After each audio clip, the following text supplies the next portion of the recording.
I hate everything about you, Grandma. We want to live just as a family, so get out. Aurora, my eldest son's wife, yelled at and started throwing my belongings around the room. Seeing this, my younger son's wife, Evelyn, seemed to make up her mind and said, "Hannah, then please come to our house if you'd like." She said this while taking my hand. It seems like Evelyn had a plan. My name is Hannah, and I'm turning 75 this year. I've been working with flower arrangement since I was young, and I rent an old house in the neighborhood to run my flower arrangement classes. I don't like being too strict with my teaching, and although there are rules to remember, I think it's enough if everyone enjoys arranging flowers together. Perhaps because of this approach, my classes have become quite popular, and it's hard to get a reservation. Until a few years ago, I mainly taught local women. Why not teach flower arranging to tourists too? Evelyn, my younger son's wife, suggested. Evelyn married my younger son 2 years ago. She's always cheerful and energetic, loved by people of all ages and genders. Her youthful appearance has made her a favorite in the neighborhood. She doesn't have children, but has been a great support to my younger son and is a wonderful wife. Thanks to Evelyn, my flower arrangement classes are on track, attracting members even from neighboring towns.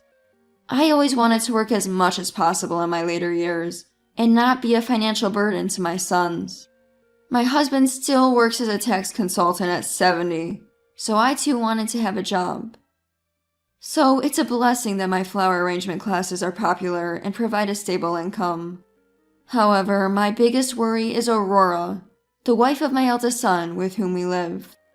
Aurora married my eldest son Matthew 5 years ago, but I've always felt we didn't get along.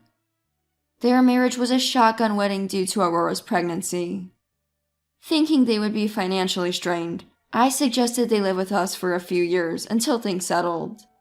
Matthew was initially happy with this, but I soon regretted it. Aurora has a tough personality, evident in her every word, whether she's speaking to me or my husband. Matthew seems completely under her thumb. Although she's married to Matthew, whom I cherish, it seems to her I'm just an annoying presence. Aurora, while a housewife, hardly does any housework. I took care of the chores when the baby was born, expecting her to take over eventually. But years later, she still doesn't. It's as if she sees me more as a housekeeper. The shampoo in the bathroom is gone. Sorry, I didn't notice. Please be more responsible. I'm busy with the kids, you know. I'm sorry. That's how it was. Aurora would find something and immediately complain to me. I understood she was busy with childcare, but to me it seemed she just lounged around watching TV all day. Of course, Matthew, her husband, never said anything to her. He always put his wife before his parents, letting her do as she pleased. Running my flower arrangement classes 5 days a week, and then doing household chores was becoming increasingly difficult with age. My husband would come home from work, see me doing chores, and worry if I was getting too tired. He has always been a workaholic, but was very lenient with the kids. He rarely opposed what they wanted to do and never raised his voice. Now, I wonder if that leniency has led to unfavorable outcomes.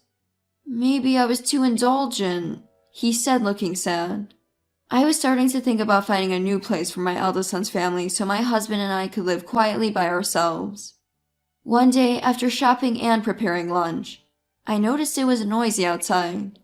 There seemed to be several families having fun. Suddenly, the front door opened and those families entered our house.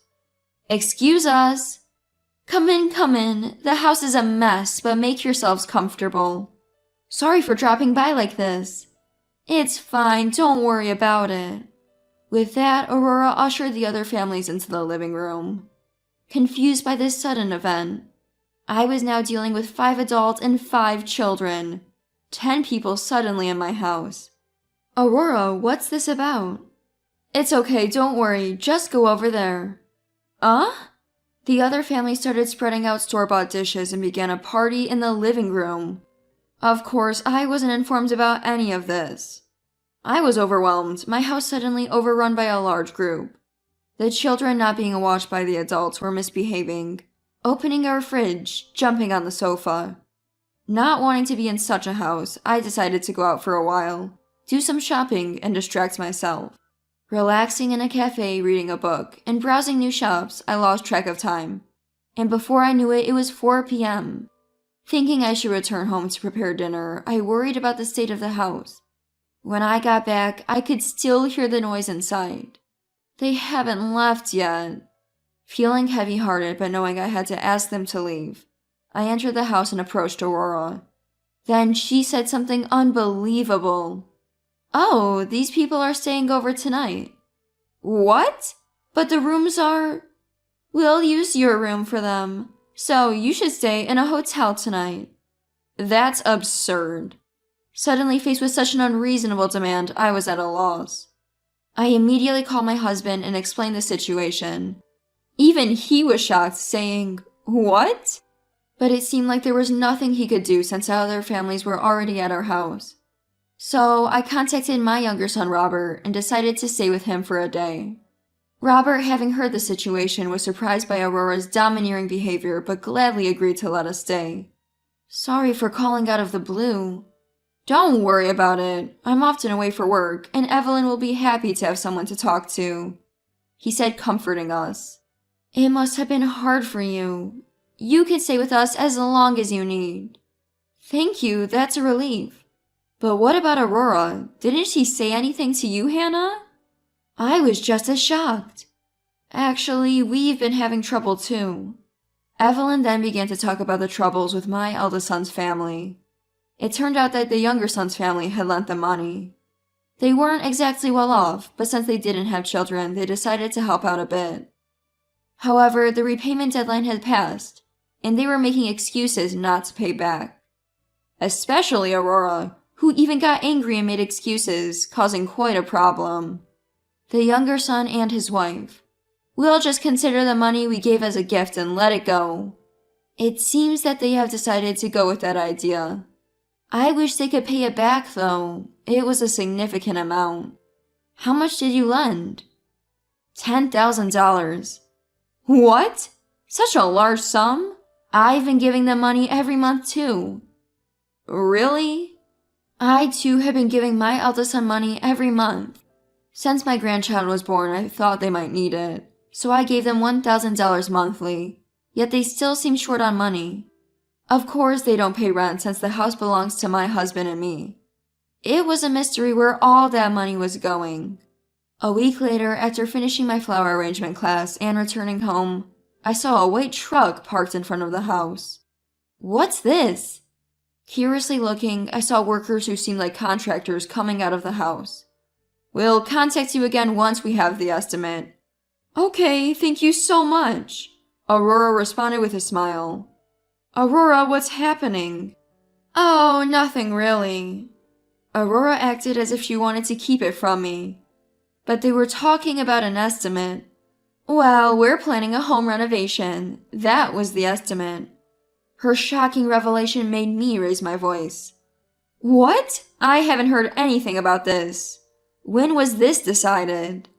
"It doesn't matter when. The house is old, and we're making it more comfortable to live in. But we don't have that kind of money."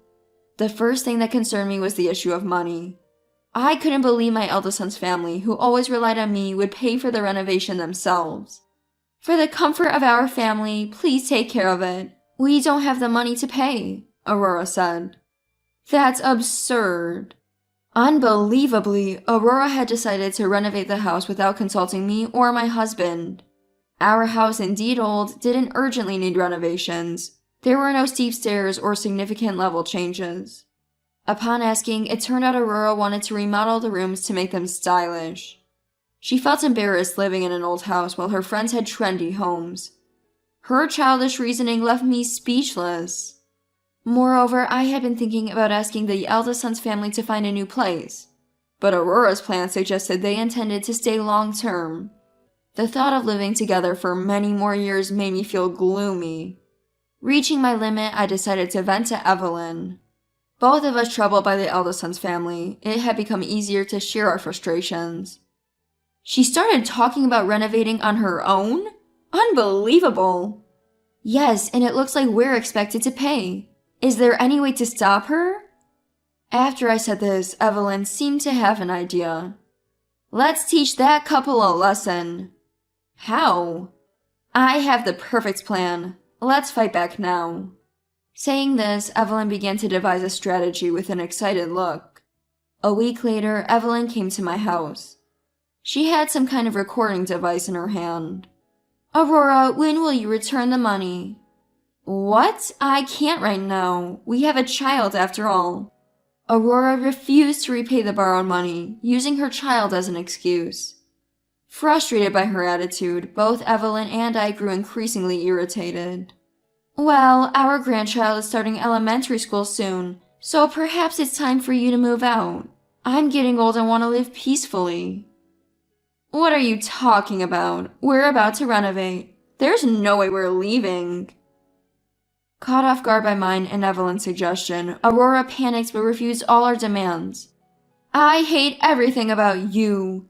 We want to live just as a family, so get out. Aurora yelled that and started throwing my belongings around the room. Seeing this, Evelyn seemed to make up her mind. Hannah, then please come to our house if you'd like. She said this while taking my hand. Evelyn seemed to have a plan in mind. Leaving an enraged Aurora at home, Evelyn and I went to my younger son's house. She shared her plan for retaliation against Aurora with me. Listen, if things stay as they are, they'll do whatever they want with the house and take your money, putting you in a tough spot. So, let's fight back and give them a taste of their own medicine. But how can we do that? First, stop all payments for the house. Although I lived with my eldest son's family, I never received any contribution towards living expenses. We paid for everything from utilities and groceries to neighborhood association fees. Thankfully, the house was already paid off. And don't give them the usual $1,000 every month. I see, but then I might not have a place to live. My biggest concern was becoming homeless. At 75, I couldn't buy a new house. Stay in the house until our counterattack is over.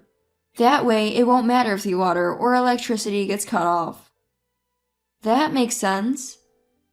Feeling a bit weak for fearing losing the house, Evelyn encouraged me with determination. We need to make Matthew realize how much they're taking advantage of Hannah. Her eyes were full of seriousness. Besides, we don't know how long we can keep working, so we should save as much money as possible. You're right. Then with Evelyn's help, I changed all the house-related payments. They were being charged to my credit card, but I switched to having the bills sent to the house. This way, the payment slips would start arriving at the house next month. Both Evelyn and I couldn't help but smirk, thinking about our retaliation. Since my eldest son's family rarely checked the mail, they might not notice the bills and end up with the utilities being cut off. The thought made us laugh uncontrollably. Our counterattack continued. With Aurora's requested home renovation about to start, my husband and I decided to have a talk with the eldest son's family about the future of the house. Is the renovation starting next month? Yes, but do you still have complaints? Aurora's mood soured instantly when the renovation came up. It's not about that. As you said, the elderly should pass their homes on to the younger generation. So we've decided to give this house to Matthew and his family. My husband spoke the words he had thoughtfully prepared. The eldest son's family began to celebrate as if they had been waiting for this moment. Yes! Finally, the house is ours. Lucky us. Just so you know, if you ask for it back later, it's not happening. While I felt like sighing at their reaction, I continued the conversation about the renovation. You can remodel the house however you like, I told them. Young people have their own tastes, my husband added. At this, Aurora's face lit up with a smile. Of course! Now that you're no longer residents of this house, could you please leave quickly?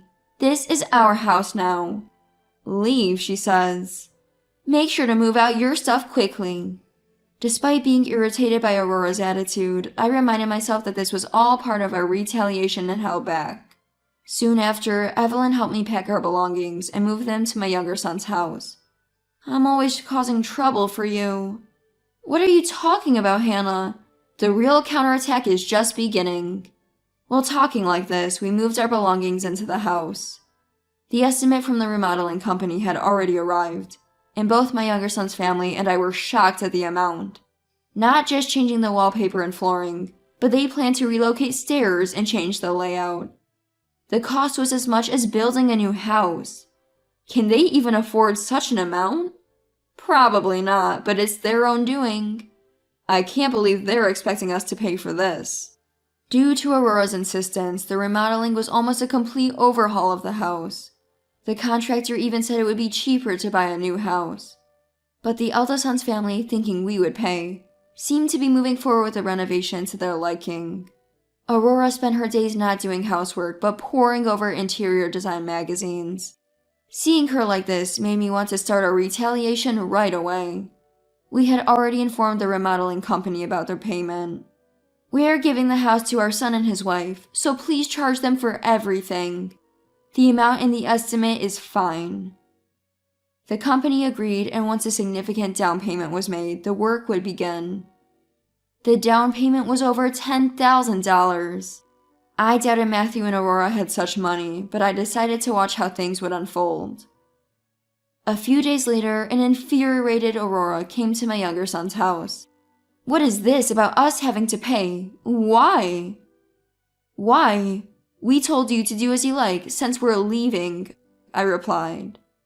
You both seemed happy about it. You said you'd pay for the remodeling. You don't have anything else to spend your money on, so use it for your son and his wife. Why would I? At that, Evelyn, having reached her limit, burst out in anger. Enough is enough. You've been making Hannah and her husband pay for everything, and you still want more? They've been paying your rent, groceries, and even giving you $1,000 every month. Did you know that? It's only fair that you pay for the renovation since you told Hannah to leave. Aurora seemed shocked to hear about the $1,000, her face showing confusion. $1,000? What is that about? Didn't you know? Maybe your husband was using it secretly. Birds of a feather, I said sharply, adding insult to injury. I'm sorry, but from now on, we won't be giving you a single dollar. No way. Why? After I said that, Aurora left, looking frustrated. Since then, I haven't given my eldest son's family any money. Apparently, Aurora had to apologize to her relatives and borrow money to pay the down payment to the remodeling company. I'm sure they have no intention of paying it back. Now that they've kicked me out and got the house, they have to manage all the expenses they used to rely on me for, and life seems to be getting tough for them. Aurora has to work without any days off, as they're financially strained. The relationship between my eldest son and his wife has deteriorated due to financial issues, and they apparently fight almost every day. The $1,000 I used to give my son every month was, unbeknownst to Aurora, being spent on drinking and entertainment. Moreover, it was revealed he was inviting junior colleagues to clubs and bars, as indicated by the numerous girls' business cards found in his suit pockets. This issue led to a huge fight, and they even considered divorce at one point. However, neither had the capacity to live independently, so they decided not to go through with it. Neither could afford alimony, which was probably a wise decision. They might have finally realized how expensive it is to live on their own. Lately, Aurora has been calling me with a pleading tone. Hannah, won't you come back home? What? Well, I thought maybe you'd prefer the house you're used to over where you are now. You just want my money, don't you? I'm much more comfortable where I am now. Sorry. I hung up the phone and deleted her contact information. Eventually, it became clear that my eldest son's family couldn't afford the remodeling costs, so they had to sell the house soon after it was completed. The house was priced quite high, probably due to the extensive remodeling expenses, much higher than the average in our town. Our old neighborhood is a so-called bedroom community, not particularly close to a station and without great transportation links. With such conditions, I doubt it will sell easily. Moreover, the interior, heavily influenced by Aurora's preferences, was a mismatch of styles and hardly stylish. I think it showed a significant lack of taste to spend so much money on such a cluttered house. Maybe we should buy the house, now that it's for sale, Evelyn joked. Afterward, I heard that my eldest son's family moved somewhere else, but I haven't been in contact, so I don't know the details. Rumor has it that they were cut off by Aurora's relatives for not repaying borrowed money. Furthermore, Aurora reportedly started a dubious business out of desperation for money and is now being shunned by her friends. For several months, we stayed with my younger son and his wife. Evelyn, being kind, offered us, "Why don't you live with us?" But, tired from living with Aurora and her family, I politely declined.